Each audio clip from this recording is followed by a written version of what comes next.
Hello friends, welcome to Pompis Kitchen. আজি লৈ আহিছো চিকেন মোগলাই পৰাঠাৰ এবিধ ৰেচিপি আৰু আজি ৰেচিপিটো মোৰ হাজবেণ্ড সীমান্তই প্ৰস্তুত কৰিছে। তাৰ কাৰণে চিকেনখিনি কিমা কৰি ললে আপোনাক দেখাইছোই। আদা কাটিলে, পিয়াজ কাটিলে, আটাইখিনি খুব মিহিকে এদৰে চপ কৰি লৈছে। এতিয়া চিকেনখিনিতে কাটি লোৱা আদা নহৰু গুটেইখিনি বস্তু দি দিছে, লগত দৈ দিছে আৰু নিমখ দিছে আৰু হিচাপ অনুসৰি শুকান মছলাখিনি দিছে। তাতে হালধি, জলকীয়া গুড়ি, মিট মছলা এই আটাইখিনি বস্তু দিছে আৰু লগতে অকণমান জিৰা গুড়ি, ধনিয়া গুড়ি আৰু চাট মছলা দিছে আৰু ব্লেক সল্ট দিছে।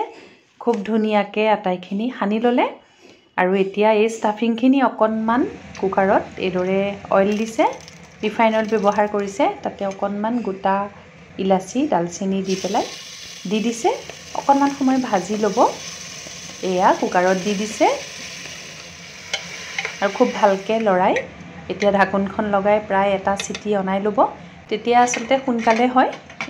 এইদৰে কুকাৰৰ ঢাকন লগাই দিলে আৰু সেইখিনি সময়তে ময়দাখিনি মাৰি ল'ব। তাতে ৰিফাইন অইল দিছে, দৈ দিছে আৰু লগতে নিমখ হিচাপ অনুসৰি আৰু অলপ অলপকৈ এইদৰে পানী দি ধুনীয়াকৈ ময়দাখিনি মাৰি ল'ব। এটা ডো প্ৰস্তুত কৰি ল'ব। এয়া খুব ধুনীয়াকৈ এটা আটাৰ ডো প্ৰস্তুত কৰিলে এতিয়া অলপ সময় ৰেষ্টৰ কাৰণে ৰাখিব লাগিব। প্ৰায় 10 মিনিটমান সময় এইদৰে ৰাখি থোৱা হৈছে আৰু সেইখিনি সময়তে এয়া কুকাৰত চিকেনৰ ষ্টাফিংখিনি এয়া চাওক খুব ধুনীয়াকৈ প্ৰস্তুত হৈ গৈছে। খুব ধুনীয়া কালাৰ আহিছে।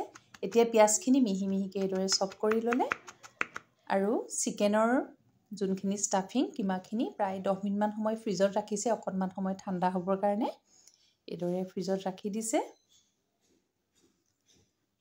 আৰু এতিয়া ধনিয়া পাত খুব মিহি মিহিকৈ এইদৰে চপ কৰি ল'লে। এতিয়া এয়া খুব ধুনীয়াকৈ ৰুটিখন বেলি লোৱা হৈছে, অলপ পাতলকৈ আৰু ডাঙৰকৈ এইদৰে গোটেইখিনি লাডু বনাই লোৱা হৈছে ময়দাৰ। আৰু সেইখিনি সময়তে এইদৰে 3টা কণী ভাঙি লোৱা হৈছে। তাতে বিলাহী, পিঁয়াজ, ধনিয়া মিহিকৈ কাটি দিয়া হৈছে আৰু এই আটাইখিনি উপাদান চিকেনৰ যোনখিনি ষ্টাফিং বনাই ৰখা হৈছিলে তাত ঢালি দিয়া হৈছে আৰু খুব ভালকৈ মিক্স কৰি দিয়া হৈছে। এতিয়া আচলতে এই ষ্টাফিংখিনি এই ৰুটিখনত দিব লাগিব, মোগলাই পৰঠাখনত। তাৰপাছত প্ৰস্তুত হ'ব। এয়া চাওক এইদৰে খুব পাতলকৈ ষ্টাফিংখিনি দি দিয়া হৈছে বেলি থোৱা ৰুটিখনৰ ওপৰত। এয়া আৰু এইদৰে এতিয়া জাপি দিব লাগিব। এইদৰে এয়া চাওক জাপি দিয়া হৈছে। স্কুৱেৰ চাইজত আচলতে প্ৰস্তুত কৰা হৈছে। এতিয়া এয়া মোগলাই পৰঠাখন আচলতে ভাজিবৰ কাৰণে প্ৰস্তুত হৈ গৈছে। আপোনালোকক প্ৰথমে টাৱাত দেখাম, তাৰপাছত কেৰাহীটো দেখাম। এয়া এইদৰে এখন টাৱাত অকণমান ৰিফাইন অইল দি 2টা ছাইড আচলতে খুব ভালকৈ সেকি ল'ব লাগিব আৰু গেছৰ ফ্লেমটো চিমত ৰাখিব, তেতিয়া ভিতৰলৈকে সিজি যাব। এয়া টাৱাত বনোৱা হৈ গৈছে। চবফালে ৰঙচুৱা হৈ আহিছে, মানে সিজিছে। এতিয়া এয়া এখন মোগলাই পৰঠা প্ৰস্তুত হৈ গ'ল।